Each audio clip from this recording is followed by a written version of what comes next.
दोस्तों, कभी कभी जीवन बिल्कुल सही दिखता है बाहर से। हंसी चेहरे पर, सपने आंखों में, सफलता हाथों में, लेकिन फिर भी भीतर एक अजीब सी खालीपन होती है। एक ऐसा मौन जो चीखता है कुछ छूट गया है। यही कहानी है उस व्यक्ति की जो हर रोज सब कुछ करता था लेकिन खुद को ही भूल गया था। वो दौड़ता था पैसे के पीछे, रिश्तों के पीछे, सम्मान और मान्यता के पीछे, लेकिन जब अकेले होता तो उसका दिल पूछता था, क्या यही सब कुछ है? उसने बहुत किताबें पढ़ी, बहुत लोगों से पूछा, धार्मिक स्थानों पर गया, लेकिन उत्तर नहीं मिला। एक रात जब वह बिल्कुल थक चुका था तो उसने चुपचाप आंखें बंद की और पहली बार भीतर की ओर देखा। वहाँ एक अजीब अंधकार था। सोचे, कोई पूरा जीवन बाहर देखे और पहली बार भीतर देखे तो कैसा लगेगा? उसे कुछ भी नहीं दिखा, ना रोशनी, ना प्रेम, ना ईश्वर, सिर्फ खालीपन। उसने मन ही मन कहा, मैं तो हमेशा यही समझता रहा कि मैं हूँ, मेरे विचार, मेरी पहचान, मेरी उपलब्धियाँ। लेकिन अगर ये सब नहीं है तो फिर मैं क्या हूँ? इस प्रश्न ने ही उसके जीवन की दिशा बदल दी। अब वह बाहर नहीं, भीतर उत्तर ढूंढने लगा। अब वह सुनने लगा उन खामोश पुकारों को जो बचपन से उसके भीतर गूंजती थी, लेकिन उसने कभी सुनी नहीं थी। ये यात्रा आसान नहीं थी, क्योंकि जो व्यक्ति पूरी जिंदगी भीतर भागने से डरता रहा, वह अब उसी अंधेरे से सामना कर रहा था। हर रोज वह सुबह सुबह उठता, थोड़ी देर मौन में बैठता, और हर दिन उसका मन भागता हजारों बहानों के साथ। कभी उसे याद आता, फोन देख लो, कभी लगता चाय पी लो पहले, और कभी तो वो बस अपनी ही बेचैनी से डर जाता, क्योंकि पहली बार वो उस कमरे में प्रवेश कर रहा था जिसे उसने वर्षों से बंद कर रखा था। और एक दिन उसने मौन में एक हल्की सी धड़कन सुनी, ना हृदय की, ना शरीर की, ये आत्मा की पुकार थी। उस धड़कन में शब्द नहीं थे, लेकिन भाव था, जैसे कोई कह रहा हो, मैं यही हूँ, उसी के भीतर जिसे तुम खोज रहे हो। यह उसकी आत्मा थी जो वर्षों से प्रतीक्षा कर रही थी कि कोई आकर उसे फिर से छुए, उसकी बात सुने, उसे अपनाए। लेकिन आत्मा को सुनने के लिए जरूरी था पुराने शोर से निकलना, वो शोर जो मैं, मेरा, मुझे चाहिए से बना था। इसलिए उसने एक निर्णय लिया, अब वह हर दिन सुबह उठकर एक ही काम करेगा, मौन में बैठना, बिना किसी लक्ष्य के, बिना किसी उम्मीद के, बस खुद को देखने और उस मौन को महसूस करने। धीरे धीरे मन शांत होने लगा। सोचें, सागर का पानी जो पहले उफनता था, अब धीरे धीरे नीला और पारदर्शी हो रहा था। अब वो अपनी भावनाओं को देख पा रहा था। डर, क्रोध, जलन, इच्छा, सब अब छुपे नहीं थे, और उन्हें देखकर वो भागा नहीं, बस बैठा रहा, साक्षी बनकर, जैसे बुद्ध ने सिखाया, साक्षी बनो, भागो मत।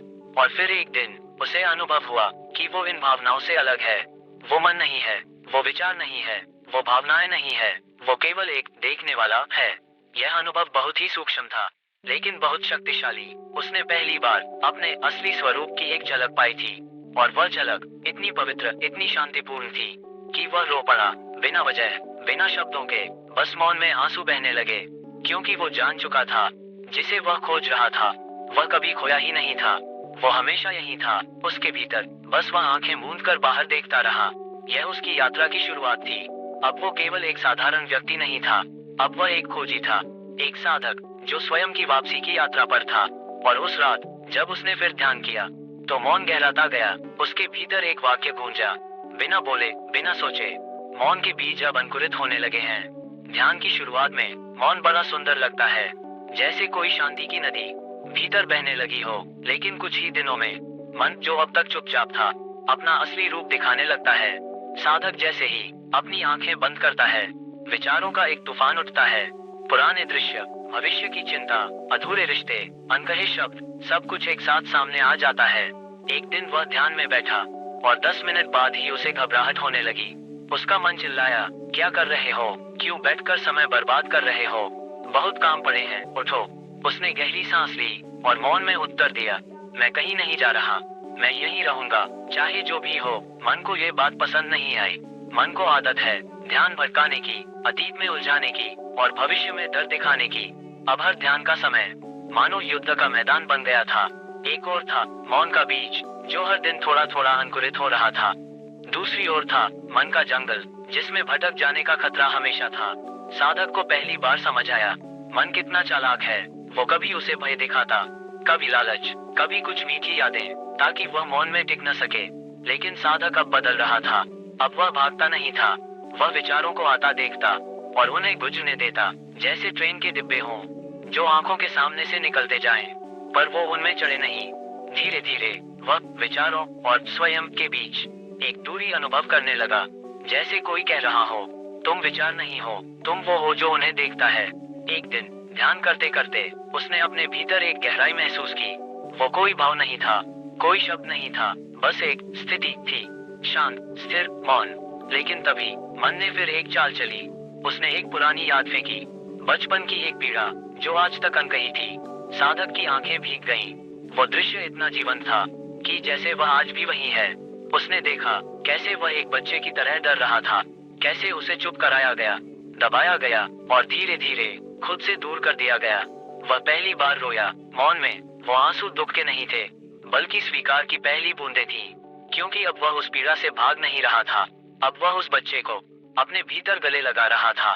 ध्यान अब सिर्फ मौन नहीं था, अब वह चिकित्सा बन गया था।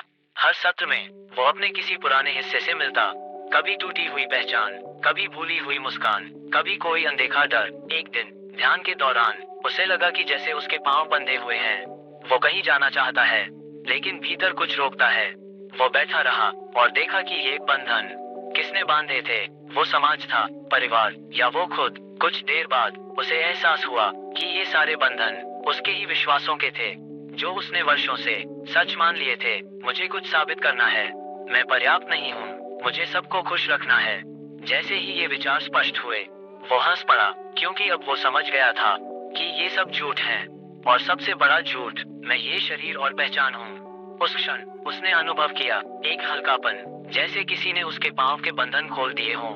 वो नाचना चाहता था, लेकिन मौन में बैठा रहा और भीतर से हंसता रहा। मन भागता है, लेकिन आत्मा स्थिर है। अब वह हर दिन मन के खेलों को देखता और खुद को उनसे अलग अनुभव करता। उसकी साधना गहरी होती गई। अब ध्यान एक जिम्मेदारी नहीं था, बल्कि एक प्रेम था, एक ऐसा प्रेम जो खुद से, आत्मा से, मौन से हो गया था। एक रात ध्यान करते हुए उसके भीतर एक प्रकाश फूटा। वो कोई दृश्य नहीं था, कोई दिव्य अनुभव नहीं, बस एक अनुभव की मैं हूँ, मैं हमेशा था, मैं ही वह शुद्ध मौन हूँ। हर दिन की साधना अब साधक के भीतर कुछ बदल रही थी। वो अब बैठते समय घड़ी नहीं देखता था, वो समय नहीं गिनता था, वो बस मौन में उतरता जाता था। और जैसे कोई बीज कभी कभी धीरे धीरे मिट्टी से बाहर झांकता है, उसी तरह अब उस मौन से एक नई ऊर्जा बाहर आने लगी थी। यह ऊर्जा शब्दों में नहीं थी, यह कोई भाव भी नहीं था, यह एक उपस्थिति थी, एक गहराई जो वह था और जिसे वह भूल गया था। एक दिन ध्यान में वो इतना शांत हो गया कि उसे लगा जैसे उसका शरीर ही नहीं रहा, वो बस एक साक्षी चेतना बन गया था। उसने देखा सांसें चल रही हैं, विचार आ जा रहे हैं, धड़कनें हो रही हैं, लेकिन मैं इनमें कहीं नहीं है, मैं तो बस देख रहा हूँ। यह अनुभव उसे पहली बार एक गहन निर्मलता की ओर ले गया। कोई आग्रह नहीं, कोई इच्छा नहीं, कोई पहचान नहीं, बस होना। उसके भीतर एक सवाल उठा, क्या यही आत्मा है, या इससे भी आगे कुछ है? और ठीक उसी क्षण उसे लगा जैसे मौन गूंज रहा है। मौन गूंजता कैसे है? ना ध्वनि से, ना शब्दों से, बल्कि उपस्थिति से। उसके भीतर पहली बार एक प्रेम का अनुभव हुआ, जो किसी व्यक्ति के लिए नहीं था। वो प्रेम सर्वव्यापी था, हर सांस में, हर पत्ते में, हर कण में। वो उठा, बाहर गया, आकाश की ओर देखा, और कुछ भी कहे बिना उसकी आंखों से आंसू बहने लगे, क्योंकि आकाश अब आकाश नहीं था, वह भी उसी मौन का विस्तार था। उस दिन से हर ध्यान उसके लिए एक पवित्र मंदिर बन गया, जहां वह भीतर प्रवेश करता और अपने ही ईश्वर रूप को स्पर्श करता। धीरे धीरे उसके व्यवहार में भी परिवर्तन आने लगा। वो कम बोलने लगा, लेकिन जो कहता वो सीधे हृदय से आता। अब वह प्रतिक्रिया नहीं करता, प्रत्युत्तर देता था। अब वह दुनिया को दोष नहीं देता, उसकी प्रकृति को समझता था। उसके मित्रों ने पूछा, तू इतना शांत कैसे हो गया? वो मुस्कुराया और कहा, मैंने सोचना बंद नहीं किया, मैंने बस सोचों को पकड़ना छोड़ दिया। अब जीवन में हर घटना उसके लिए एक साक्षात्कार बन गई थी। दुख भी आया तो उसने उसे देखा, समझा और मौन में उसका स्वागत किया। वो समझ चुका था, दुख कोई शत्रु नहीं, वह तो एक द्वार है भीतर उतरने का। अब ध्यान उसके लिए केवल एक अभ्यास नहीं था, वह जीवन की कला बन चुका था। हर काम, चलना, खाना, सोचना, बोलना, सब अब ध्यानमय हो गया था। एक दिन जब वह ध्यान कर रहा था, तो उसे लगा जैसे कोई उसके हृदय में बैठ गया हो। एक उपस्थिति जो कहती नहीं, बस महसूस होती है। वो उपस्थिति कभी बचपन में महसूस हुई थी, कभी किसी माँ के आंचल में, कभी किसी मंदिर की घंटियों में, लेकिन आज वह अपने ही भीतर उसे जी रहा हर काम, चलना, खाना, सोचना, बोलना, सब अब ध्यानमय हो गया था। लेकिन आज वह अपने ही भीतर उसे जी रहा था। अब उसे बाहर कुछ नहीं चाहिए था, क्योंकि अब उसे पता था जिसे खोजा वो अंदर ही था। उसने एक पंक्ति लिखी जो अब उसकी साधना का सार बन गई। अब उसे बाहर कुछ नहीं चाहिए था। मौन में मैंने पाया कि मैं मौन ही हूँ। एक दिन ध्यान में बैठते ही साधक ने कुछ अजीब अनुभव किया। कोई विचार नहीं आ रहा था, कोई भाव नहीं उठ रहा था, कोई छवि नहीं बन रही थी। बस एक गहराई, एक शून्य जो उसके चारों ओर फैलता जा रहा था। शून्य से लोग डरते हैं, क्योंकि शून्य का अर्थ है कुछ भी नहीं। लेकिन उस दिन उस शून्य में साधक को सब कुछ अनुभव हुआ। वो कोई अनुभव नहीं था, वो अनुभव के पार की स्थिति थी। वो कोई देखना नहीं था, वो देखने वाले का लोभ था। साधक ने जैसे अपनी ही पहचान को नीचे उतार दिया हो, एक पुराने वस्त्र की तरह। अब वह ना पुरुष था, ना साधक, ना नाम, ना रूप। अब वह बस शुद्ध उपस्थिति बन गया था। वहाँ कोई प्रश्न नहीं था, कोई खोज नहीं थी, वहाँ होना भी नहीं था। बस एक मौन था जो खुद को भी नहीं जानता। कुछ क्षणों के लिए उसे लगा कि जैसे वह मिट गया, पर डर नहीं हुआ, बल्कि एक अद्भुत हल्कापन महसूस हुआ, जैसे वो अब हवा हो गया हो, प्रकाश बन गया हो। उसने उस क्षण समझा, बुद्ध जब कहते हैं अदीपो भव, स्वयं को दीपक बनाओ, तो वे किसी वस्तु की बात नहीं करते, बल्कि उस शून्य प्रकाश की बात करते हैं जो भीतर ही जलता है। वो प्रकाश ना आंख से दिखता है, ना शब्दों से समझ आता है। वो तो तब प्रकट होता है जब मैं पूरी तरह अलोप हो जाता है। साधक का मन जो वर्षों से बंधनों, भय और इच्छाओं में लिपटा था, अब स्वयं को खो बैठा था। लेकिन आश्चर्य की बात यह थी कि मन के खोने से कुछ छूटा नहीं, बल्कि बहुत कुछ मिल गया। अब ध्यान का केंद्र बदल गया था। पहले वो बैठता था कुछ पाने के लिए, अब वो बैठता था जो है उसमें रहने के लिए। उसने एक दिन एक वाक्य लिखा, ध्यान का सबसे बड़ा चमत्कार ये है कि वह मुझे मुझसे खाली कर देता है। अब जब भी वो ध्यान में बैठता, उसके भीतर कोई आकांक्षा नहीं होती, ना शांति की, ना ज्ञान की, ना मुक्ति की, बस मौन में समर्पण। धीरे धीरे वह समझने लगा कि जीवन में जो कुछ भी बोझ बनकर रह गया है, वो सब मैं से जुड़ा है। मेरा अनुभव, मेरा विचार, मेरी पीड़ा, मेरी पहचान। और जब ये मैं ही नहीं रहा, तो पीड़ा किसकी, तो लालच, द्वेष, घृणा, ये सब किसके। उसने जाना कि मुक्ति किसी गुफा में नहीं मिलती, वो तब मिलती है जब जो मैं हूँ की कहानी टूट जाती है। अब साधक बोलता नहीं था, पर उसकी मौन उपस्थिति लोगों को छू जाती थी। जो उससे मिलने आता, वो खुद में कुछ शांत, कुछ हल्का महसूस करता। किसी ने पूछा, आपके पास कोई मंत्र है? साधक मुस्कुराया, हाँ, कुछ नहीं बनो, कुछ नहीं चाहो, बस मौन रहो। अब साधक को सपनों में भी वो शून्यता बुलाने लगी थी, नींद में भी वो जागरूक रहता, जैसे कोई भीतर का साक्षी हर समय वहाँ हो। अब वो जीवन के हर पक्ष को शून्यता के आलोक में देखता।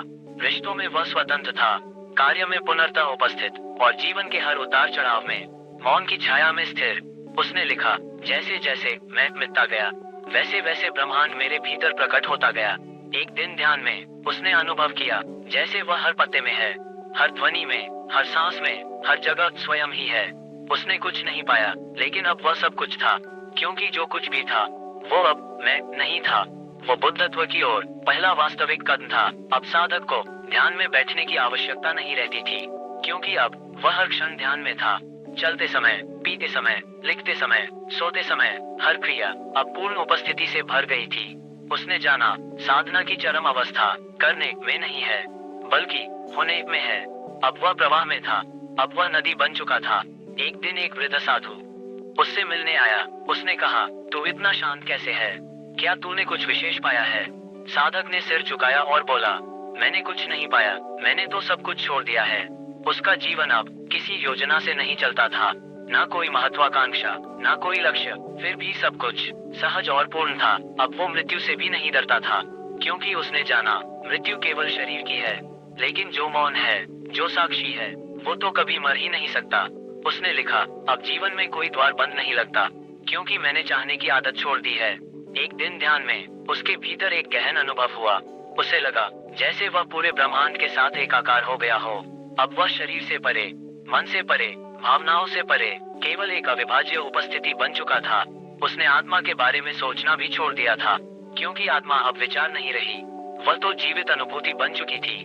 वह स्वयं से बातें नहीं करता था, ना ही दूसरों से अपने अनुभव साझा करता था। क्योंकि अब कोई भीतर था ही नहीं। जो कुछ कहे उसने एक दिन लिखा। अब कोई साधक नहीं बचा, केवल साधना की गूंज शेष है। एक दिन वह जंगल में चला गया, किसी को बताया नहीं, किसी से अनुमति नहीं मांगी, क्योंकि अब वह स्वयं का नहीं रहा था। वह तो उस महाशून्यता का अंश बन चुका था।